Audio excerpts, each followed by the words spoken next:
شفیع المذنبین المنتجبین رحمۃ للعالمین ختم المرسلین جد الحسن والحسین ابی القاسم محمد صلی اللہ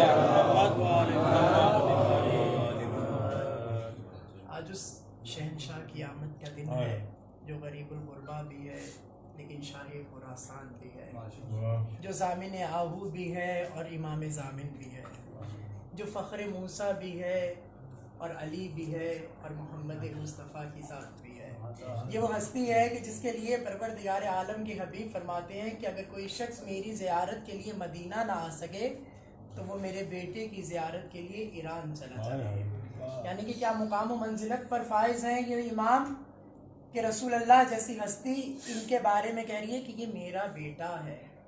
بہت سارے امام اس دنیا سے گزرے، بہت ساری اولاد ہیں، لیکن امام نے، رسول اللہ نے دو پر سلام بھیجا ہے اپنی زندگی میں، ایک امام محمد باقر پر،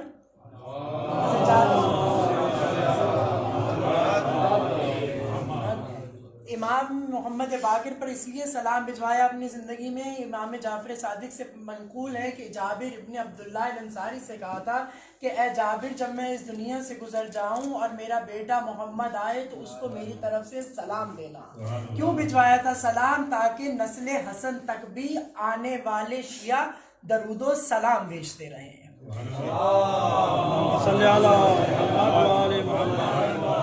یعنی کہ نسل حسن پر بھی درود و سلام ہے، کیونکہ نسل حسن جو چلی وہ جناب فاطمہ بنت حسن سے چلی ہے، جن کی شادی کن سے ہوئی تھی؟ امام زین العابدین سے، اور نسل حسن پر پھر سلام بھیجا گیا۔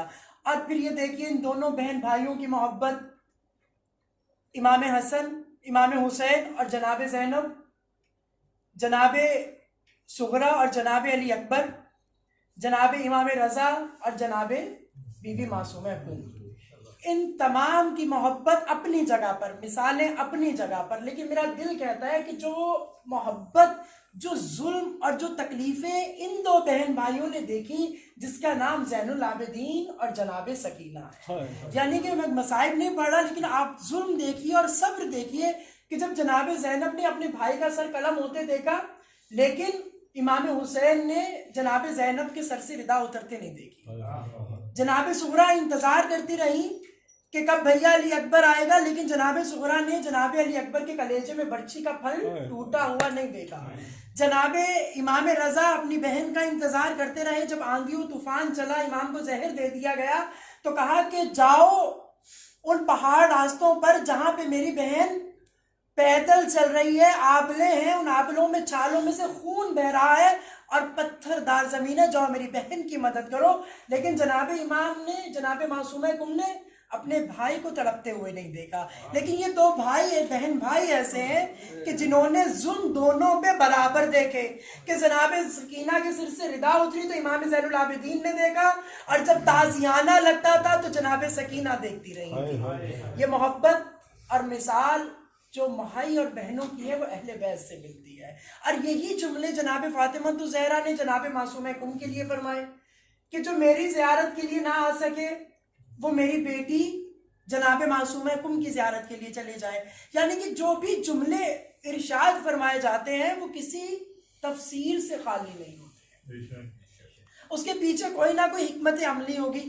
کیوں فرمایا جناب معصومہ کم کے لیے؟ بی بی نے، بی بی تو اس دور حیات میں جناب معصومہ کم نہیں تھی، پھر بھی فرما کر گئی کہ ایک وقت ایسا آتا تھا جب جناب رسول خدا اور جناب علی کسی تجارت کی غرض سے مدینہ سے باہر ہوتے تھے، اور کوئی مسئلہ درپیش آ جاتا تھا اور کوئی نظر نہ آتا ہو جو وارث قرآن ہو اور جس کے گھر سے نبوت اور ولایت چلتی ہو، کہ جس کے گھر میں نبوت بھی ہو اور ولایت بھی ہو، کوئی تو ایسا ہو جو مسئلے کا حل جانتا ہو، تو پھر کس پر آیا جاتا تھا؟ در سیدہ پر۔ تو بی بی اس مسئلے کا جواب دیا کرتی تھی، اور یہی دور جناب معصومہ کم کا تھا کہ جب امام موسیٰ کاظم علیہ السلام کسی تجارت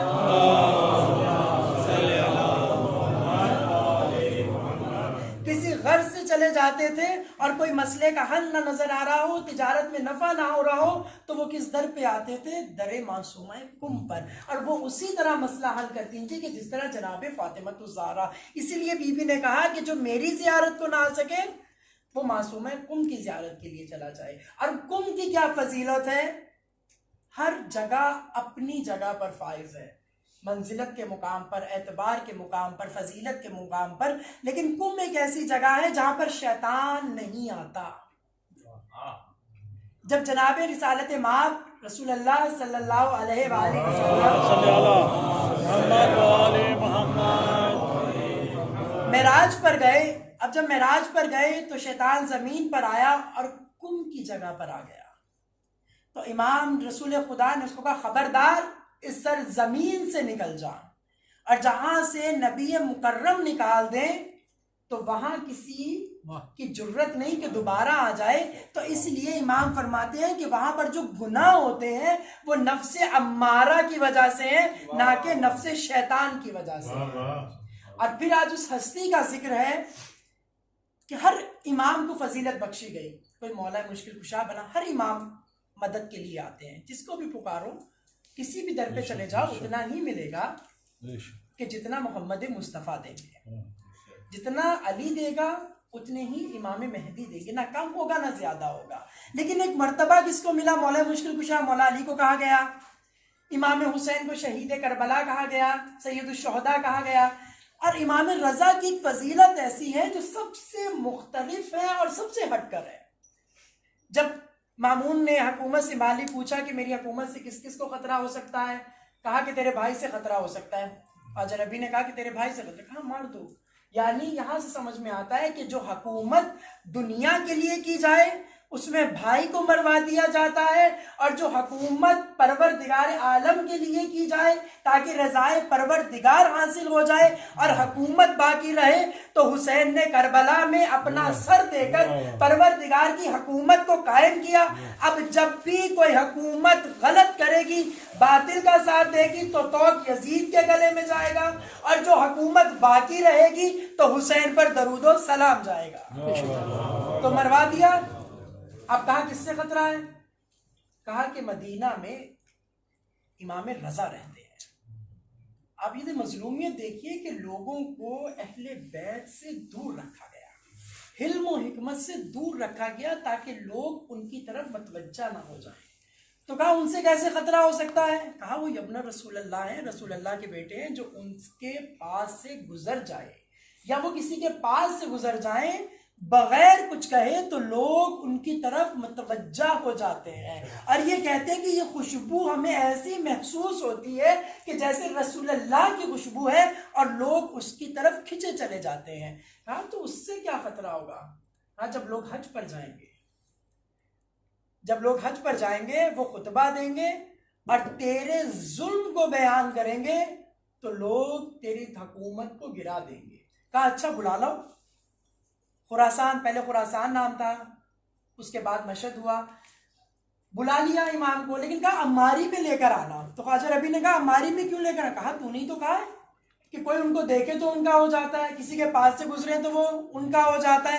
اماری میں رہیں گے، ڈھکے چھپے رہیں گے، کسی کوچے گلی بازار سے گزریں گے، کسی کو کیا پتا چلے گا. اب پورے سفر میں، بہت مختصر، پورے سفر میں امام نے کسی سے گفتگو نہیں کی، امام نے کسی سے کلام نہیں کیا، لیکن جتنے بھی سپاہی گئے تھے وہ دوران سفر شیعہ ہو گئے.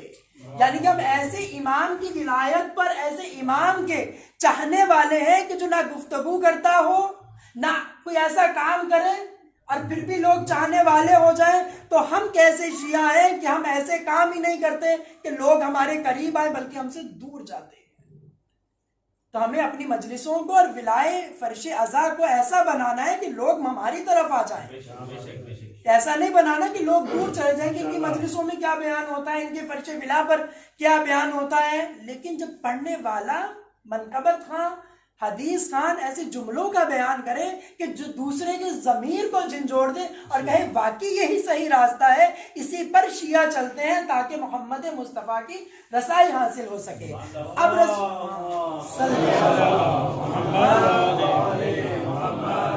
امام نیشاپور پہنچے. نیشاپور اس دور میں محدثین کا دور کہلایا جاتا تھا، علاقہ کہلایا جاتا تھا، جہاں پہ خطاطی ہوتی تھی، احادیث لکھی جاتی تھی، مفسر بنتے تھے.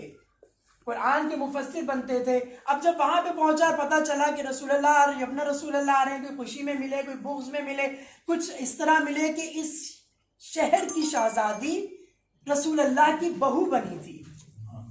بہو بنی تھی. کس کی بہو بنی تھی؟ رسول اللہ کی. یعنی کہ یبن رسول اللہ کون تھے؟ امام حسین تھے, فرزند رسول تھے. تو ان کے اس ایران کے لیے بڑا فخر تھا کہ اس گھر کی شہزادی, اس گھر کی بیٹی رسول اللہ کے گھر میں گئی ہے. وہ یہ نہیں کہتے تھے کہ حسین کے گھر میں شادی ہوئی, علی کے گھر میں شادی ہوئی, وہ کہتے تھے رسول اللہ کے ہاں شادی کی ہے ہم نے. کچھ لوگ اس طرح سے ملنے کے لیے آئے, اب ملتے رہے. اب کہا کہ بہت جلدی پڑھوں گا کہ کوئی حدیث بیان کر دیں, کوئی ایسی حدیث ہو کہ جو ہمیں سوچ اور فکر میں مبتلا کر دے. امام مسکرائے, اپنی الماری کا پردہ ہٹایا, کہا کہ حدیث قدسی میں ہے کہ جو لا الہ الا اللہ کے قلعے میں شامل ہو گیا وہ جنت میں چلا گیا. یہ کہہ کے پردہ گرا دیا, پھر چلے. انہوں نے لکھا کہ اچھا جو لا الہ پڑھے گا وہ قلعے میں چلا جائے گا, بس. یعنی کہ سب پڑھیں گے لا الہ جنت میں چلے جائیں گے, لا الہ پڑھیں گے. کہا کہ کیوں چلے جائیں گے؟ مولا نے پھر پردہ ہٹایا, کہا اس کی کچھ شرائط ہے.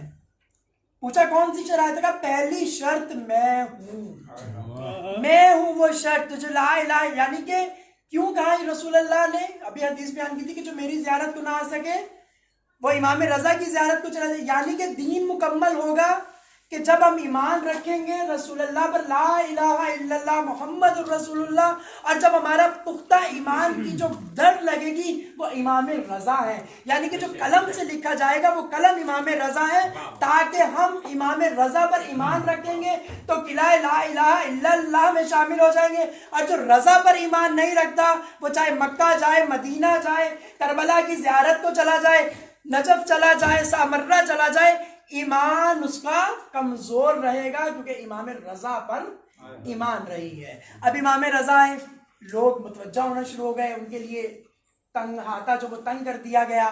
لیکن لوگ پھر بھی, اب ایک جاسوس تھا مولا کا, بہت سخت تھا, دل بہت سخت تھا اس کا, لیکن مولا کی عادات سے وہ مولا کا گرویدہ ہوتا چلا گیا.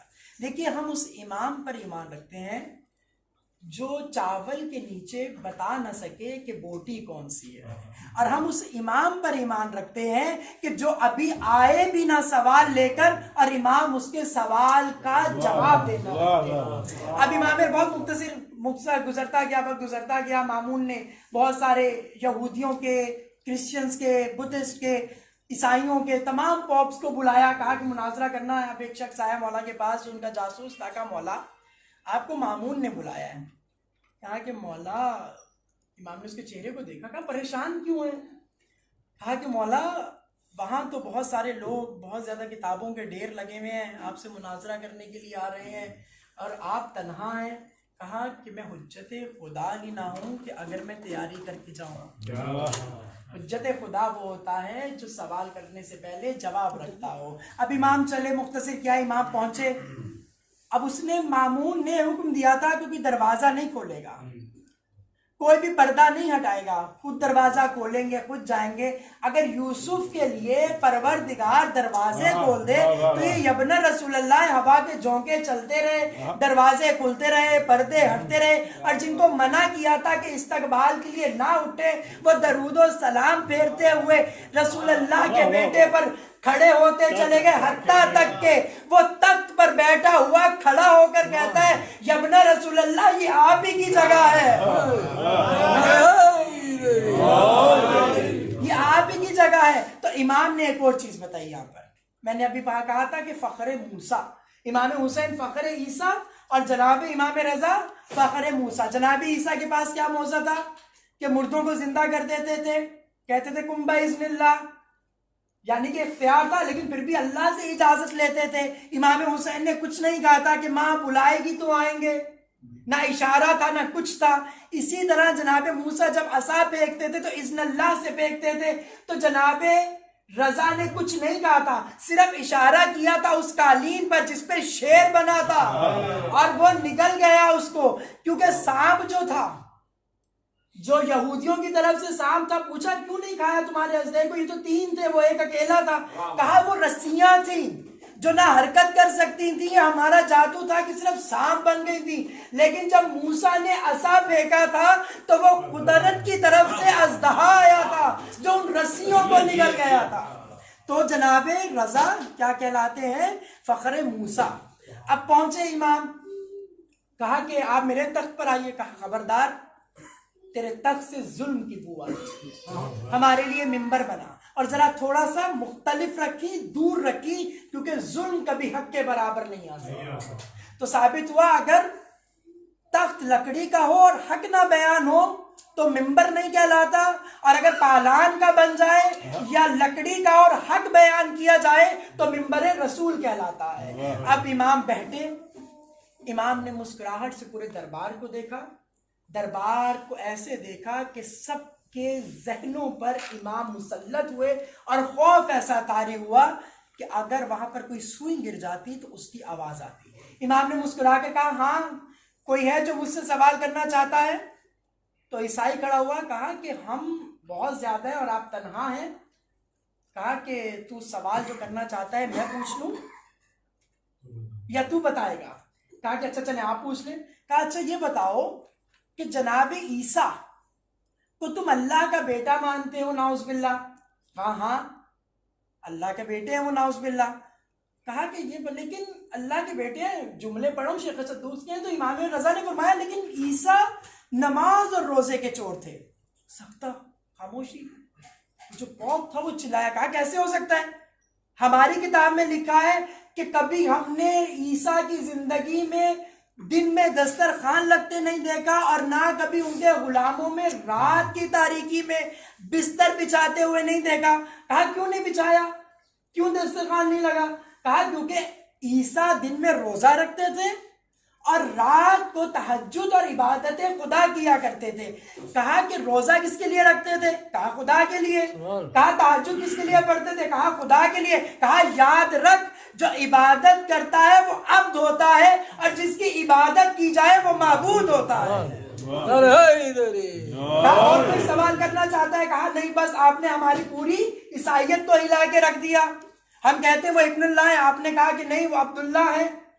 پھر یہودیوں کی طرح رخ کیا، بہت مختصر، یہودیوں کی طرح رخ کر کے کہا کہ تم مانتے ہو کہ جناب موسیٰ کے بعد کوئی نبی نہیں تھا؟ کہا ہاں نہ کوئی ایسا معجزہ ہوا۔ کہا کہ اگر تمہاری کتاب سے ثابت کر دوں، مستند کتابوں سے ثابت کر دوں؟ کہاں کر دیجئے، لیکن ایسی کتابوں کا حوالہ دیجئے گا جو ہماری کتابوں میں موجود ہو۔ کہا کہ کیا تم نے نہیں پڑھا کہ موسیٰ کے بعد جناب عیسیٰ نے مردوں کو زندہ کیا اور نبی جو ہے وہ شفاعت کروائیں گے؟ کہا ہماری کتابوں میں اگر ہے تو بتائیے۔ تو جہاں اس کا جو پادری تھا وہ ذرا دور کھڑا تھا، تو آپ نے فرمایا کہ اے شخص میں دائیں جانب کا صفحہ پڑھتا ہوں اور بتانا کہ میری قرات کیسی ہے۔ اس نے کتاب کھولی تو ریت کھولی، عبرانی زبان میں تھی۔ اب امام نے پڑھا نہیں، امام نے تلاوت کی سورہ حبقوق کی، کہ آپ نیٹ پہ بھی جا کے سرچ کر سکتے ہیں۔ اس کے بعد سورہ 11 سے آیت نمبر 11 سے 19 تک میں کہا کہ اللہ نے نہیں فرمایا کہ میں نے وحی کو نازل کیا کوہ سینا پر؟ کہا کس کے لیے نازل ہوئی تھی؟ کہا موسیٰ کے لیے۔ کہا اب اگلی آیت پڑھ، کیا میں نے وحی کو نازل نہیں کیا کوہ سیل پر؟ یا وہ عیسائیوں کی طرف توجہ کیے۔ کہا بتاؤ کیا تمہاری کتاب میں نہیں لکھا کہ عیسیٰ کو کوہ سیل پر جو ہے وہ وحی آئی؟ کہاں لکھا ہے؟ کہا ایمان رکھتے ہو؟ کہا ایمان رکھتے۔ کہا اگلی آیت پڑھ۔ پھر اس نے اگلی آیت پڑھی، کہا کہ اس میں لکھا ہے کہ ہم نے کوہ فاران پر وحی نازل کی۔ پھر امام نے پوچھا کوئی جانتا ہے کوہ فاران کو؟ تو اس پادری نے کہا ہاں میں جانتا ہوں، کوہ فاران مکہ کے پہاڑی سلسلوں کو کہتے ہیں۔ تو امام نے فرمایا کہ میرے نبی نے صرف اس کوہ فاران میں کہا تھا کہ پروردگار عالم نے میرے اوپر غار ہیرا میں وحی کو نازل کیا۔ تو اس نے کتاب کو بند کیا۔ کہا آپ کیسے جانتے ہیں؟ کہا اگلی آیت نہیں پڑھی تو نے کہ جس طرح موسیٰ کے 12 وصی تھے، اسی طرح آخری نبی کے 12 وصی ہوں گے، ان 12 وصی کا 8واں وصی میں رضا ہوں۔ یہ منزلت۔ اور جب یہ سارا ماجرا ہو چکا تو امام مسکرائے اور اس جاسوس کی طرف دیکھ کے کہا کہ کیا میں نے تجھے نہیں کہا تھا کہ اس کا چہرہ دیکھنے والا ہوگا کہ جس نے میرے لیے یہ انتظام کیا؟ میں ابن رسول اللہ ہوں، اور اس کے بعد یہ آخری دعا اور مجلس کو تمام، اس کے بعد شعراء اور منقبت خان کی پروردگار عالم عبادت کو قبول و منظور فرمائے، اور پروردگار عالم شاہ خراسان کی بارگاہ میں اس سال سے کو بوسہ دینا نصیب ہو کہ جنت سے سہانا تیرا دربار ہے مولا، جنت سے سہانا تیرا دربار ہے مولا، دربار کہاں مرکز انوار ہے مولا، ہر اس قدر اثر تیرے روزے کی فضا بھی لگتا ہے کہ مصروف زیارت ہے خدا بھی۔